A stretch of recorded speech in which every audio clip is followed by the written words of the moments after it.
বিশ্ব সংবাদে আপনাদের স্বাগত। শুরুতেই সংবাদ শিরোনাম, পরে বিস্তারিত। দখলদার ইসরায়েলি বাহিনী এবং ফিলিস্তিন পুরোদমে যুদ্ধ চলছে, জানিয়ে দেব হাতে থাকা সর্বশেষ আপডেট আন্তর্জাতিক সংবাদ। প্রথমে এই সংবাদ শিরোনাম। প্রথমেই জানিয়ে দেব গাজায় ইসরায়েলি সেনাদের ওপর আল আকসা ব্রিগেডের হামলার দাবি। এরপর জানিয়ে দেব ইসরায়েলে গোলাবারুদের একটি চালান বন্ধ করল যুক্তরাষ্ট্র। এদিকে ইসরায়েলের বিরুদ্ধে নিষেধাজ্ঞার আহ্বান ওআইসির। এরপর জানিয়ে দেব এবার রাফা খালি করার নির্দেশ ইসরায়েলের। আরও জানিয়ে দেব দিল্লির পর আহমেদাবাদের একাধিক স্কুলে বোমা আতঙ্ক। সর্বশেষ জানিয়ে দেব রাফাতে ইসরায়েলি আক্রমণ বিপর্যয়কর হবে। এতক্ষণ শুনছিলেন সংবাদ শিরোনাম, এবারে বিস্তারিত। তবে অনুরোধ থাকবে ভিডিওটিতে একটি লাইক করবেন এবং কমেন্ট করে জানিয়ে দিবেন ফিলিস্তিন ও ইসরায়েল যুদ্ধ নিয়ে আপনার মূল্যবান মন্তব্য। গাজায় ইসরায়েলি সেনাদের ওপর আল আকসা ব্রিগেডের হামলার দাবি। ফিলিস্তিনি সশস্ত্র গোষ্ঠী বলছে তারা মধ্য গাজায় ইসরায়েলি সেনাদের লক্ষ্য করে হামলা চালিয়েছে। আল আকসা মর্টার ব্রিগেড বলছে তাদের যোদ্ধারা নেটজারিম করিডোরে একাধিক দিক থেকে ঘনীভূত রকেট দিয়ে ইসরায়েলি সেনাদের লক্ষ্য করে হামলা চালিয়েছে। 2005 সালে ভেঙে দেওয়া গাজার নেটজারিম ইহুদি বসতির নাম অনুসারে এই করিডোরটি ইসরায়েলি সেনাবাহিনী উত্তর গাজাকে তার দক্ষিণ অংশ থেকে পৃথক করার জন্য তৈরি করেছিল। ফিলিস্তিনি সশস্ত্র গোষ্ঠীগুলো করিডোর চারপাশে ইসরায়েলি বাহিনীর বিরুদ্ধে ঘন ঘন হামলা চালায়। এর আগে গাজা সীমান্তবর্তী ইসরায়েলের দক্ষিণাঞ্চলের কেরেম শামাল এলাকায় 10টি রকেট হামলা চালায় হামাস। এতে 3 ইসরায়েলি সেনা নিহত হয়েছেন। হামলার পরে ত্রাণবাহী ট্রাক ঢোকা বন্ধ করে দেওয়া হয়েছে, অন্য ক্রসিংগুলো খোলা রয়েছে। এদিকে ফিলিস্তিনি স্বাস্থ্য কর্মকর্তারা বলছেন গতকাল রোববার ইসরায়েলি সেনাদের হামলায় কমপক্ষে 19 জন নিহত হয়েছেন। পাল্টা এই হামলার দায় নিয়েছে ইসরায়েল। মিশরের রাজধানী কায়রোতে গাজায় যুদ্ধবিরতি নিয়ে আলোচনার মধ্যেই এই হামলার ঘটনা ঘটল। খবর আল জাজিরার। ইসরায়েলে গোলাবারুদের একটি চালান বন্ধ করল যুক্তরাষ্ট্র। রাফায় বড় পরিসরে স্থল অভিযান চালাতে অনড় ইসরায়েলের প্রধানমন্ত্রী বেনিয়ামিন নেতানিয়াহু, কিন্তু মার্কিন কর্মকর্তারা রাফায় সম্ভাব্য ইসরায়েলি অভিযান নিয়ে উদ্বিগ্ন। এমন পরিস্থিতির মধ্যে যুক্তরাষ্ট্রের তৈরি ইসরায়েলে গোলাবারুদের একটি চালান থামিয়ে দিয়েছে যুক্তরাষ্ট্র। বাইডেন প্রশাসন কেন এমন সিদ্ধান্ত নিল খবরে তা প্রকাশ করা হয়নি।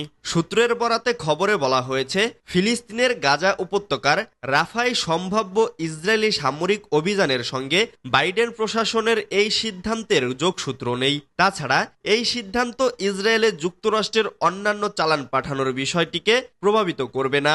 চালানটির বিষয়ে জানতে চাইলে মার্কিন জাতীয় নিরাপত্তা পরিষদের এক মুখপাত্র বলেন গত 7 অক্টোবরের হামলার পর থেকে ইসরায়েলের জন্য নিরাপত্তা সহায়তা বিলিয়ন বিলিয়ন ডলার বাড়িয়েছে যুক্তরাষ্ট্র। ইসরায়েলকে জরুরি সহায়তা দেওয়ার জন্য যুক্তরাষ্ট্র সর্ববৃহৎ সম্পূরক বরাদ্দ পাশ করেছে। ইরানের হামলা থেকে ইসরায়েলকে রক্ষা করার জন্য যুক্তরাষ্ট্র একটি অভূতপূর্ব জোটের নেতৃত্ব দিয়েছে। ইসরায়েল যেসব হুমকির মুখোমুখি হচ্ছে তা থেকে তারা নিজেদের রক্ষা করতে পারে সেটা নিশ্চিতের জন্য যা যা করা দরকার তা করতে থাকবে যুক্তরাষ্ট্র। যুক্তরাষ্ট্রের কর্মকর্তারা দাবি করেছেন ইসরায়েলের প্রতি মার্কিন নীতিতে কোনো পরিবর্তন আসেনি। গত মাসে মার্কিন প্রেসিডেন্ট বাইডেন একটি বৈদেশিক সহায়তা বিলে সই করেন। এতে ইসরায়েল ও হামাস সংঘাতকে কেন্দ্র করে বরাদ্দ রাখা হয়েছে 26 বিলিয়ন ডলার। এর মধ্যে 15 বিলিয়ন ডলার ইসরায়েলের জন্য সামরিক সহায়তা, 9 বিলিয়ন ডলার গাজার জন্য মানবিক সহায়তা আর 2.4 বিলিয়ন ডলার অঞ্চলটিতে মার্কিন সামরিক কার্যক্রমের জন্য রাখা হয়েছে।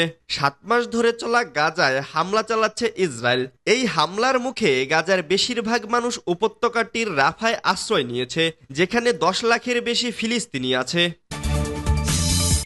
ইসরায়েলের বিরুদ্ধে নিষেধাজ্ঞার আহ্বান ওআইসির। ফিলিস্তিনের অবরুদ্ধ গাজা উপত্যকায় ইসরায়েল যে গণহত্যা চালাচ্ছে তার কঠোর নিন্দা ও সমালোচনা করেছে ইসলামী সহযোগিতা সংস্থা বা ওআইসি।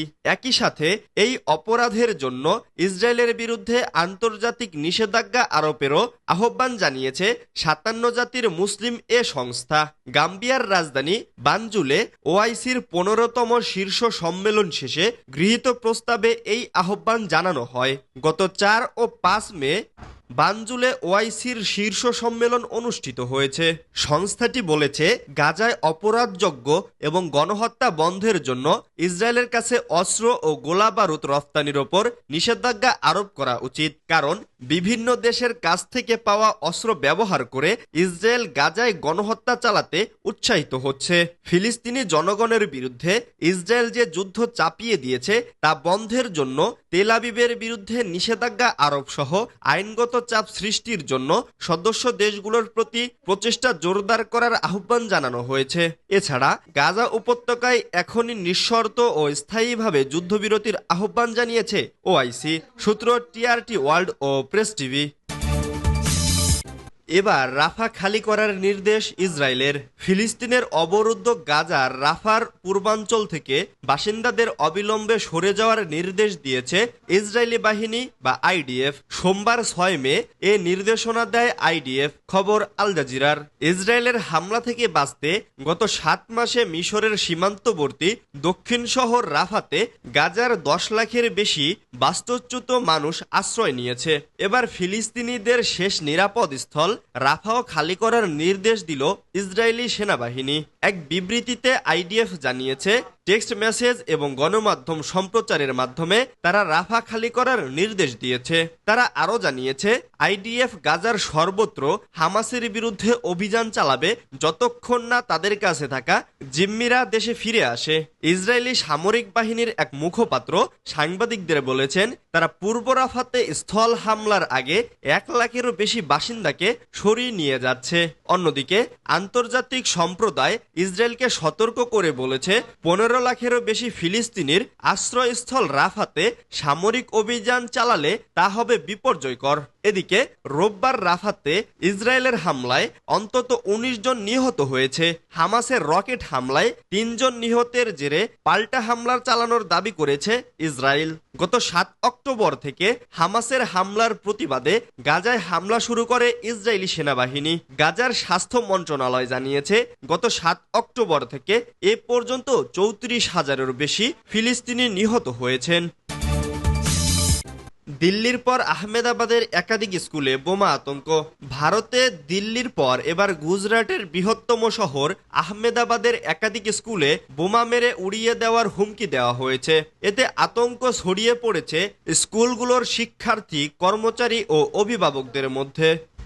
সোমবার 6 মে ইমেইলের মাধ্যমে এই হুমকি দেওয়া হয়েছে বলে জানিয়েছে ভারতীয় সংবাদ মাধ্যমগুলো। প্রাথমিক তথ্যে জানা গেছে, গুজরাটের অন্যতম শহর আহমেদাবাদের অন্তত 3টি স্কুলে বোমা হামলার হুমকি দিয়ে ইমেল পাঠানো হয়েছে।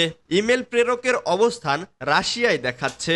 এরই মধ্যে হুমকিপ্রাপ্ত স্থানগুলোতে রাজ্যের পুলিশ এবং বোম ডিটেকশন অ্যান্ড ডিসপোজাল স্কোয়াডের একাধিক টিম উপস্থিত হয়েছে এবং বিষয়টি নিয়ে আরও তদন্ত করছে। রাফাতে ইসরায়েলি আক্রমণ বিপর্যয়কর হবে। রাফাতে ইসরায়েলের হামলা আসন্ন বলে ঘোষণা দিয়েছেন ইসরায়েলের প্রতিরক্ষা মন্ত্রী ইয়োব গ্যালান্ট। জাতিসংঘের ফিলিস্তিনি শরণার্থী বিষয়ক সংস্থার মুখপাত্র জোনাথন ফাউলার সোমবার রাফাতে পরিকল্পিত ইসরায়েলি অভিযানের আগে সেখানে বসবাসকারীদের সরিয়ে দেওয়ার আদেশ দিয়ে আল জাজিরার সাথে কথা বলেছেন। তিনি বলেন, আমরা এমন এক পরিস্থিতিতে রয়েছি যেখানে রাফাতে ইসরায়েলি বাহিনী যে কোনো সময় বড় আকারের অগ্রগতির অর্থ আরো দুর্ভোগ, আরো মৃত্যু। রাফার জনসংখ্যার জন্য পরিণতি হবে ধ্বংসাত্মক। রাফাতে প্রায় 14 লাখ মানুষ বসবাস করছে, যার অর্ধেকই শিশু। এদের অধিকাংশই ইতোমধ্যে বহুবার বাস্তুচ্যুত হয়েছে। এই পর্যায়ে চ্যালেঞ্জটি অনতিক্রম্য।